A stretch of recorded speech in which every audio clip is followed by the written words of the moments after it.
ఇది శ్రీశైలం మల్లన్న సన్నిధి, శివ దీక్ష భక్తులకు ఇది ఏ పెన్నిది. శ్రీశైలం మల్లన్న సన్నిధి, శివ దీక్ష భక్తులకు ఇది ఏ పెన్నిది. పవిత్రమైన క్షేత్రం పరమేశుని పుణ్యక్షేత్రం, పవిత్రమైన క్షేత్రం పరమేశుని పుణ్యక్షేత్రం. దర్శించిన వారికి భాగ్యం భక్తులకిది ఏ ప్రాణం, దర్శించిన వారికి భాగ్యం భక్తులకిది ఏ ప్రాణం.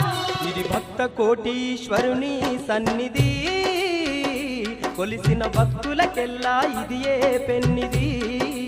ఓ శ్రీశైలం మల్లన్న సన్నిధి, శివ దీక్ష భక్తులకు ఇది ఏ పెన్నిది.